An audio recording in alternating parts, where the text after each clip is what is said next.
علیہ السلام کو کچھ معلوم نہیں تھا کہ ان کی قوم کے ساتھ کیا ہوا۔ آپ تو غصے کی حالت میں بستی سے نکل کر سمندر کی طرف چلے آئے تھے۔ آپ ایک کشتی کی طرف آئے، اس میں سواریاں اور ساز و سامان لدا ہوا تھا۔ اللہ تعالیٰ سورۃ الصافات آیت 140 میں فرماتے ہیں، اذ ابق الى الفلك المشحون،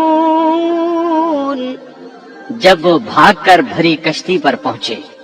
کشتی روانہ ہوئی، موجیں اٹھی، سمندر میں طغیانی آئی، یوں لگتا تھا کہ بس ابھی غرق ہوئے۔ کہنے لگے بوجھ ہلکا کرو، اپنا ساز و سامان سمندر میں پھینک دو۔ چنانچہ انہوں نے اپنا ساز و سامان سمندر میں پھینک دیا۔ اس طرح کشتی کچھ ہلکی ہو گئی، لیکن ضرورت کے مطابق ہلکی نہ ہو سکی۔ اب وہ کہنے لگے کسی کو سمندر میں گرانا ضروری ہے تاکہ کشتی مزید ہلکی ہو جائے، ورنہ یہ ڈوب جائے گی۔ جلدی کرو، قرع ڈالو۔ جس کے نام کا قرع نکلتا جائے اسے سمندر میں گراتے جاؤ اور بار بار یہ عمل دہراتے جاؤ یہاں تک کہ کشتی ہلکی ہو جائے۔ چنانچہ قرع ڈالا گیا۔ سب سے پہلے یونس علیہ السلام کا نام نکلا۔ سب کہنے لگے نہیں، یہ تو ایسے نہیں ہیں، ان کے چہرے پر تو سجدوں کے نشانات ہیں، انہیں رہنے دو۔ پھر قرع ڈالو۔ چنانچہ پھر قرع ڈالا گیا، پھر انہی کا نام نکلا۔ سب نے تعجب کیا۔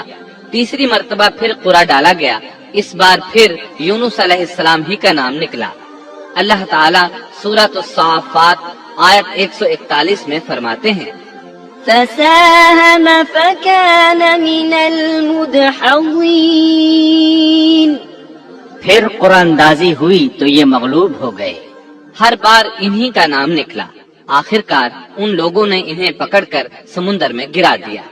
فالتقمه الحوت، تو پھر انہیں مچھلی نے نگل لیا۔ حوت بڑی مچھلی کو کہتے ہیں۔ اللہ تعالیٰ نے حوت کو القاء فرمایا، انہیں کھانا نہیں، نہ ان کے جسم کو کوئی گزند پہنچے۔ یہ اس مچھلی کو اللہ تعالیٰ کے احکامات تھے۔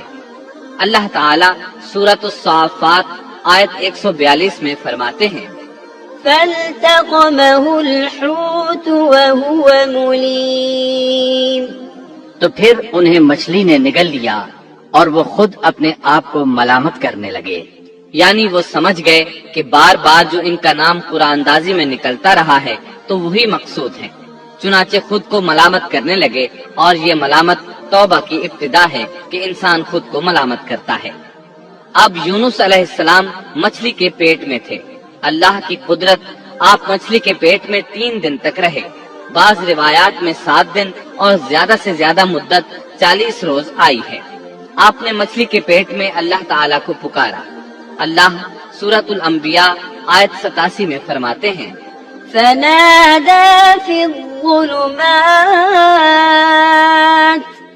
آخر کار وہ اندھیروں کے اندر سے پکار اٹھے۔ علماء نے یہاں 3 اندھیروں کا ذکر کیا ہے، مچھلی کے پیٹ کا اندھیرا، سمندر کا اندھیرا اور رات کا اندھیرا۔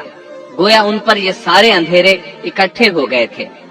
اللہ سورۃ الصافات آیت 143 اور 144 میں فرماتے ہیں، فلولا أنه كان من المسبحين للبث في بطنه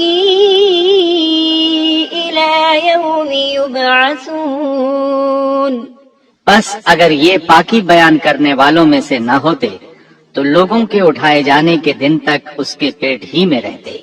مطلب یہ کہ اگر آپ اللہ تبارک و تعالیٰ کی تسبیح نہ بیان کرتے تو مچھلی کے پیٹ ہی میں رہتے۔ آپ نے دعا نہیں مانگی بلکہ اللہ عز و جل کی تسبیح بیان کی۔ روایات میں یوں بھی آتا ہے کہ جب مچھلی آپ کو سمندر کی اتھاہ گہرائی میں لے گئی تو آپ وہاں آبی مخلوقات کی تسبیحات کی آوازیں سننے لگے۔ گویا اللہ تعالیٰ نے انہیں القاء فرمایا کہ آپ بھی تسبیح کریں۔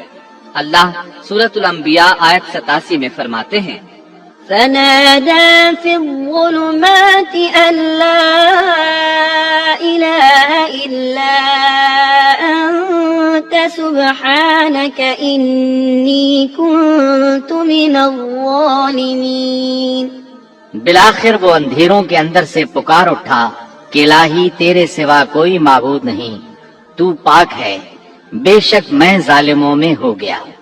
چنانچہ یونس علیہ السلام نے اس تسبیح کے الفاظ کو یوں ادا فرمایا: لا إله إلا أنت سبحانك إني كنت من الظالمين۔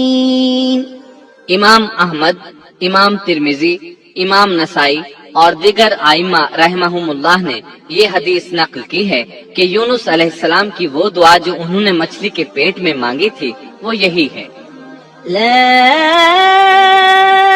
إله إلا أنت سبحانك إني كنت من الظالمين۔ جو بھی مسلمان یہ دعا اپنی کسی حاجت میں مانگے گا، اللہ تعالیٰ اس کی دعا ضرور قبول فرمائے گا۔ یہ دعائے مستجاب ہے، مقبول دعاؤں میں سے ہے۔ اسی دعا کے بعد اللہ تعالیٰ نے یونس علیہ السلام کو اس پریشانی سے نجات عطا فرمائی۔ اللہ سورۃ الانبیاء آیت 88 میں فرماتے ہیں: فاستجبنا له ونجيناه من الغم وكذلك ننجي المؤمنين۔ تو ہم نے اس کی پکار سن لی اور اسے غم سے نجات دے دی، اور ہم ایمان والوں کو اسی طرح بچا لیا کرتے ہیں۔ ایک صحابی نے نبی کریم صلی اللہ علیہ وسلم سے پوچھا: اے اللہ کے رسول صلی اللہ علیہ وسلم، یونس علیہ السلام نے جو دعا مچھلی کے پیٹ میں مانگی، کیا وہ صرف انہی کے لیے تھی یا ان کے بعد اہل ایمان کے لیے بھی ہے؟ تو آپ نے فرمایا: یہ دعا یونس علیہ السلام کے لیے خاص تھی اور سب اہل ایمان کے لیے عام ہے۔ کیا تم نے اللہ تعالیٰ کا یہ فرمان نہیں سنا؟ وَكَذَلِكَ نُنْجِي الْمُؤْمِنِينَ۔ اور ہم ایمان والوں کو اسی طرح بچا لیا کرتے ہیں۔ جو بھی اس دعا کو پڑھے گا اللہ اسے رنج و غم سے نجات دیں گے۔ ایک قول کے مطابق تقریباً 40 روز آپ کی شب و روز یہی دعا رہی۔ اس مدت کے ختم ہونے پر اللہ تعالیٰ نے آپ کی دعا کو قبولیت بخشی۔ مچھلی ساحل پر پہنچی، انہیں کنارے پر ڈالا اور واپس چلی گئی۔ اس بات کو اللہ تعالیٰ نے سورۃ الصافات آیت 145 میں یوں بیان فرمایا ہے: فَنَبَذْنَاهُ بِالْعَرَاءِ وَهُوَ سَقِيمٌ۔ بس اسے ہم نے چٹیل میدان میں ڈال دیا اور وہ اس وقت بیمار تھے۔ آپ وہاں اسی طرح لیٹے رہے۔ پھر اللہ کی قدرت سے آپ کے قریب ایک بیلدار درخت اگا، جیسا کہ سورۃ الصافات آیت 146 میں ہے: وَأَنبَتْنَا عَلَيْهِ شَجَرَةً مِّن يَقْطِينٍ۔ اور اس پر سایہ کرنے والا ایک بیلدار درخت ہم نے اگا دیا۔ اس کدو کے درخت کے متعلق مورخین کا کہنا ہے کہ اللہ تعالیٰ نے اس درخت کا انتخاب اس لیے فرمایا تھا کہ اس درخت کے پتے چوڑے ہوتے ہیں، ان کے سائے میں انہیں ڈھانپ دیا گیا تاکہ ہوا سے اذیت نہ پہنچے، اس لیے کہ ان کے جسم سے جلد اتر گئی تھی۔ پھر اس درخت سے خوشکن خوشبو بھی آتی تھی، اس خوشبو نے انہیں فرحت بخشی۔ پھر کدو کی خوشبو میں ایک خصوصیت یہ تھی کہ حشرات الارض کو دور رکھتی ہے۔ اللہ تعالیٰ نے انہی خصوصیات کی وجہ سے اس بیلدار درخت کا انتخاب فرمایا تھا تاکہ آپ ہر طرح کی تکلیف سے محفوظ رہیں۔ یہ ہے اللہ کی قدرت، سبحان اللہ۔ اسی طرح مفسرین یہ بھی کہتے ہیں کہ اللہ تعالیٰ نے ان کے پاس ایک پہاڑی بکری بھیجی، وہ آپ کے قریب آتی اور آپ کے سر کے اوپر اپنی ٹانگیں پھیلائے کھڑی ہو جاتی۔ اس طرح اس کے تھن آپ کے منہ میں چلے آتے اور آپ ان سے خواہش کے مطابق دودھ پیتے۔ یہ تھا آپ کا کھانا اور پینا۔ رفتہ رفتہ آپ کی حالت بہتر ہو گئی، توانا اور تندرست ہو گئے، پھر آپ اٹھنے کے قابل ہو گئے، اور یہ سب اللہ تعالیٰ کی مہربانی سے ہوا۔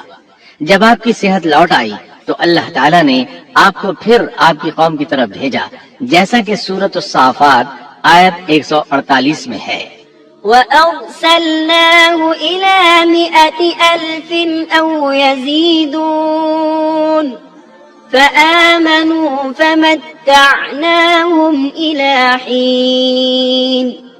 اور ہم نے اسے 1,00,000 بلکہ اور زیادہ آدمیوں کی طرف بھیجا، پس وہ ایمان لے آئے اور ہم نے انہیں ایک زمانے تک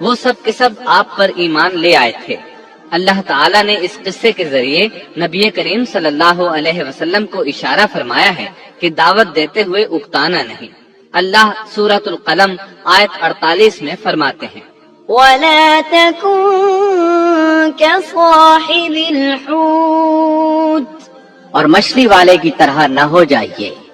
ان لوگوں کو دعوت حق دیتے رہیے۔ دیکھیے وہ سال ہر سال دعوت دیتے رہے لیکن اکتائے نہیں، ان سے مایوس نہیں ہوئے۔ ان کی پوری بستی میں سے ایک بھی ان پر ایمان نہیں لایا تھا، لیکن جب ان سے مایوس ہو گئے تو انہیں اللہ کے عذاب سے آگاہ کر دیا اور منہ پھیر کر چل دیے تو وہ سب کے سب ایمان لے آئے۔ اللہ تعالی سورۃ القصص آیت 56 میں فرماتے ہیں، إنك لا تهدي من أحببت ولكن الله يهدي من يشاء آپ جسے چاہیں ہدایت نہیں دے سکتے بلکہ اللہ تعالیٰ ہی جسے چاہتا ہے ہدایت دیتا ہے۔ اس قصے میں بہت بڑا سبق ہے کہ کسی بھی حالت میں اللہ کی رحمت سے مایوس نہیں ہونا چاہیے اور نہ ہدایت کے معاملے میں اپنی ذات پر بھروسہ کرنا چاہیے۔ ہدایت تو بس صرف اللہ تعالیٰ ہی کی طرف سے ہے۔ آپ کے ذمے تو پیغام حق پہنچا دینا ہے۔ اللہ سبحانہ و تعالیٰ کے ذمے ہدایت سے نوازنا ہے۔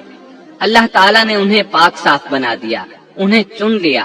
اللہ خود ہی سورۃ القلم آیت 50 میں وضاحت فرماتے ہیں، فاجتباه ربه فجعله من الصالحين اسے اس کے رب نے پھر نوازا اور اسے نیک لوگوں میں کر دیا۔ امام مسلم نے ایک حدیث روایت کی ہے کہ نبی کریم صلی اللہ علیہ وسلم نے فرمایا، لا ينبغي لعبد أن يقول أنا خير من يونس بن متى تم میں سے کوئی شخص ہرگز یہ نہ کہے کہ میں یعنی محمد یونس بن متا سے بہتر ہوں، یعنی یوں نہ کہے کہ میں سیدنا یونس علیہ السلام سے افضل ہوں۔ وہ اس طرح کہ وہ تو اپنی قوم کے ایمان لانے سے مایوس ہو گئے تھے اور میں مایوس نہیں ہوں۔ اس طرح بالکل نہ کہے، کیونکہ بالآخر اللہ تعالیٰ نے آپ کو چن لیا اور برگزیدہ بنا لیا اور صالحین میں داخل کر لیا۔ اس واقعے میں نبی کریم صلی اللہ علیہ وسلم کو جو ہدایت دی گئی ہے اس کا ذکر سورۃ القلم آیت 41 میں آتا ہے، تصبر لحكم ربك ولا تكن كصاحب الحوت پس تو اپنے رب کے حکم کا صبر سے انتظار کر اور مچھلی والے کی طرح نہ ہو جا۔ مطلب یہ کہ یونس علیہ السلام کی مانند نہ ہو جائیے جو اپنی قوم کے ایمان لانے سے مایوس ہو گئے تھے۔ یقیناً دین کی دعوت اور حق کے پرچار میں یہ بہت عظیم سبق ہے کہ داعی الی اللہ کو کبھی مایوس نہیں ہونا چاہیے۔